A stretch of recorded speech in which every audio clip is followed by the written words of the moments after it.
오늘은 아름다운 입술, 향기로운 입술이란 주제로 함께 은혜를 나누고자 합니다. 내가 기억하는 아름다운 꽃은 아침 이슬을 약간 머금고 생생하고 생기를 품고 맑고 환하게 피어있는 장미꽃입니다. 나를 보아달라는 음성은 없어도 맑고 밝고 환한 자태에 시선이 가지 않을 수 없습니다. 사람도 영유아들을 보면 이해할 수 없는 재롱스런 소리에 밝고 즐거운 미소를 보면 왜 이리 예쁠까 하고 감탄하기도 합니다. 그러다가 갑자기 큰 소리로 울기 시작하면 아이의 불편함과 고통스러움을 해결해 주어야 합니다. 입과 입술은 사람의 감정과 입장을 표현하는 가장 직접적인 수단입니다.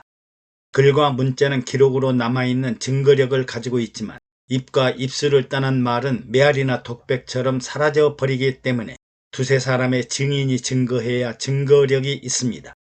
입과 입술의 표현은 아주 중요합니다. 이사야 선지자는 여호와의 말씀에 내 생각은 너희 생각과 다르며 내 길은 너희의 길과 달라서 하늘이 땅보다 높음같이 내 길은 너희 길보다 높으며 내 생각은 너희 생각보다 높으니라. 비와 눈이 하늘에서 내려서는 다시 그리로 가지 않고 토지를 적시어서 싹이 나게 하며 열매가 맺게 하여 파종하는 자에게 종자를 주며 먹는 자에게 양식을 줌과 같이 내 입에서 나가는 말도 헛되이 내게로 돌아오지 않냐고 나의 뜻을 이루며 나의 명하여 보낸 일에 형통하리라. 너희는 기쁨으로 나가며 평안히 인도함을 받을 것이요 산들과 작은 산들이 너희 앞에서 노래를 바라고 들의 모든 나무가 손바닥을 칠 것이며 잣나무는 가시나무를 대신하여 나며 화석류는 진려를 대신하여 날 것이라. 이것이 여호와의 명예가 되며 영영한 표징이 되어 끊어지지 아니하리라고 하셨습니다. 입과 입술의 말을 잘못 사용하면 핵폭탄보다 더 무서운 무기가 되어 듣는 자들뿐만 아니라 자신까지도 죽이는 일을 합니다. 우리가 생각 없이 아무렇게나 무심코 한 말, 자기 생각과 이론을 강력하게 힘주어 주장하는 말, 마치 죽기 아니면 살기로 선악분별과 생사를 결정하는 말, 자신만이 최대 선이요 가장 합리적인 대안이라는 주장과 설득은 삼가하고 또 삼가해야 합니다.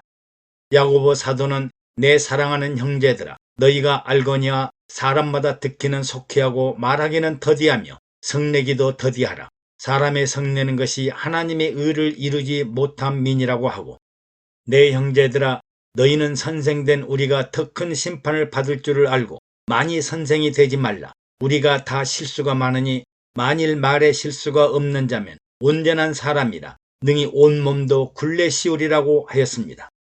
또 혀는 곧 불이요 불의의 세계라. 혀는 우리 지체 중에서 온몸을 더럽히는 생의 바퀴를 불사르나니 그 사르는 것이 지옥불에서 나느니라. 혀는 등이 길들일 사람이 없나니 쉬지 아니하는 독이요 죽이는 독이 가득한 것이라. 이것으로 우리가 주 아버지를 찬송하고 또 이것으로 하나님의 형상대로 지음을 받은 사람을 저주하나니 한 입으로 찬송과 저주가 나는도다. 샘이 한 구멍으로 어찌 단물과 쓴물을 내겠느냐. 화평케 하는 자들은 화평으로 심어 의의 열매를 거두니라고 말씀하셨습니다. 그러면 입과 입술의 말을 어떻게 해야 할까요? 아름다운 꽃들이 말을 합니까? 어린아이들이 자유롭게 의사표시를 합니까? 땅 위에 자라는 식물이나 생물이 말을 합니까? 공중을 나는 새들이나 바다의 고기들이 말을 합니까? 말을 못해도 그것들은 자신의 아름다움과 고결함과 자유와 행복한 모습을 누가 보고 칭찬하지 않아도 세상을 향해 하늘을 향해 마음껏 자랑하고 있습니다. 유독 사람들만이 조급하고 성급한 마음과 잘 보이고 칭찬받고 인정받고 싶은 마음에 입으로 좋은 음식을 먹으면서도 세상적이요 정욕적이요 마귀적인 독한 시기와 질투와 다툼과 싸움의 말을 하고 있습니다. 말을 즐겨하는 자마다 듣는 자가 되고 하나님께 가까이하고 순복하고 두 마음을 품지 말고 정결하고 성결한 마음의 샘물이 되어야겠습니다. 우리는 찬양하고 찬송하는 입술을 가져야 합니다. 성경은 이 백성은 내가 나를 위하여 지었나니 나의 찬송을 부르게 하려 함이니라고 찬송과 찬양을 하나님께 드리라고 합니다. 오늘날 성도님들은 아름다운 목소리와 예모를 가지고 교회 성가대에 봉사하기를 좋아하고 성가대원으로 봉사하고 있음을 자랑합니다. 그러면 찬양과 찬송 중에 무엇을 찬양하고 찬송했을까요? 하나님의 이름과 권세와 무궁한 나라, 예수님의 십자가와 부활과 영생의 구원, 성령님의 자유와 해방과 기쁨과 행복을 찬양했나요? 영원한 생명의 생수인 샘물을 솟아나게 하는 아름다운 마음의 중심에서 우러나오는 감사와 감동을 찬양하는 입술이 되어야겠습니다. 또 사랑하고 용서하는 입술이 되어야 합니다. 하나님은 사랑이라고 하셨으므로 사랑해야 한다고 합니다. 여러분 사랑합니다. 성도님 사랑합니다. 형제 자매 여러분 사랑합니다.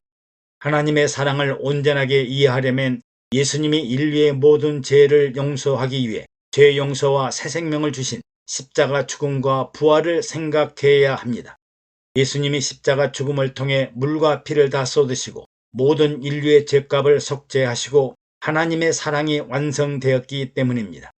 하나님의 사랑 안에 예수님의 용서를 생각하고 성령님의 인도 가운데 회개하고 도전과 확신을 가져야 진정으로 사랑하고 용서하는 입술이 됩니다. 예수님의 용서가 없으면 형식적이고 외식적이고 의식적인 사랑이 되고 맙니다. 용서가 있어야 사랑하고 성령의 보증과 확신에 찬 믿음을 가지고 마음의 중심에서 우러나오는 입술로 사랑합니다 라고 해야 합니다.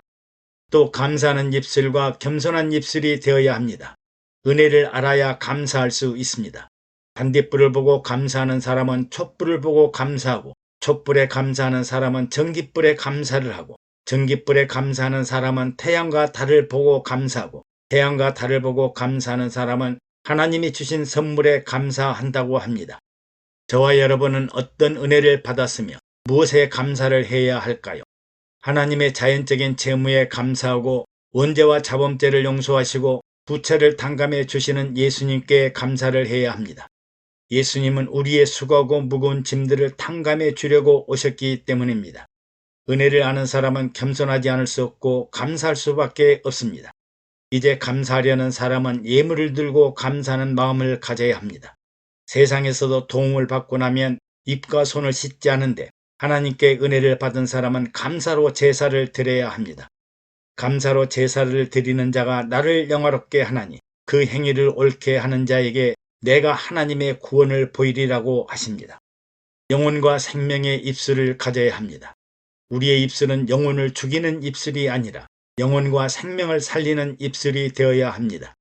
긍정적이고 미래지향적이고 발전적인 말로 영혼과 생명을 살리는 영혼 있는 말로 칭찬하고 위로하고 격려하는 생명샘이 되어야 합니다.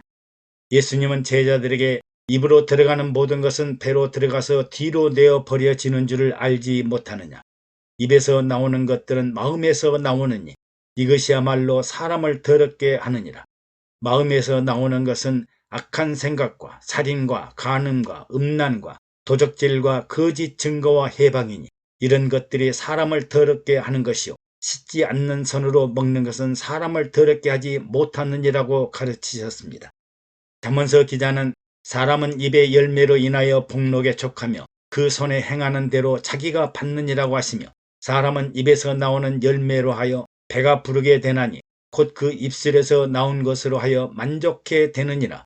의로운 길에 생명이 있나니 그 길에는 사망이 없느니라. 진실한 입술은 영원히 보존되거니와 거짓에는 눈 깜짝일 동안만 있을 뿐이니라고 하셨습니다. 또 아첨하는 말과 아부하는 말과 유혹하고 미혹해 하는 말에 빠지지 말아야 합니다.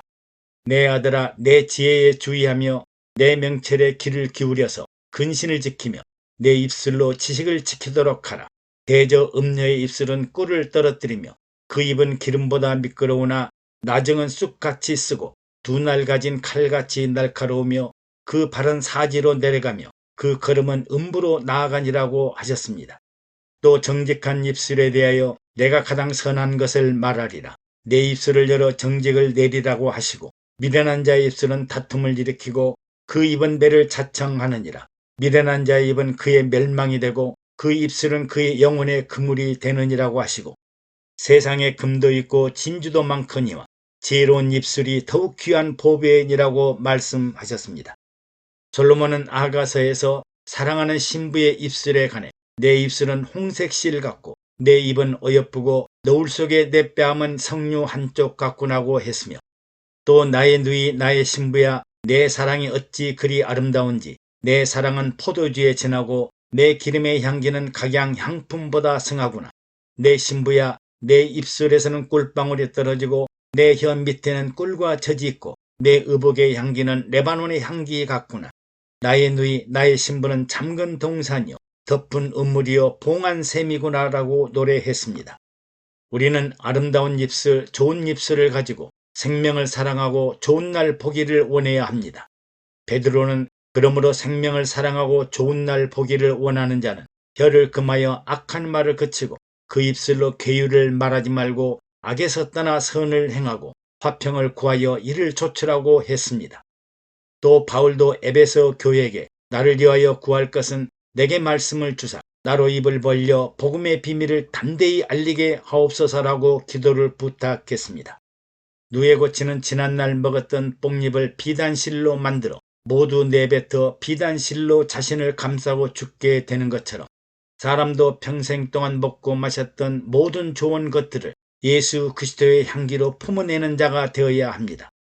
한번 뱉은 말은 메아리처럼 되돌아온 것을 생각하고 우리는 말을 많이 하는 자보다 듣는 자가 되어 온전한 사람이 되고 찬양과 찬송과 감사의 향기를 바라는 아름다운 입술이 되고 사랑과 용서로 영혼을 영생토록 살리는 생기 있는 입술이 되고 항상 정직하고 신실하고 화평한 열매로 그리스도의 향기를 물씬 풍기는 입술을 가져야겠습니다. 애청해 주셔서 감사합니다. 여러분의 구독과 좋아요 그리고 댓글은 영상 제작에 많은 격려가 됩니다. 샬롬.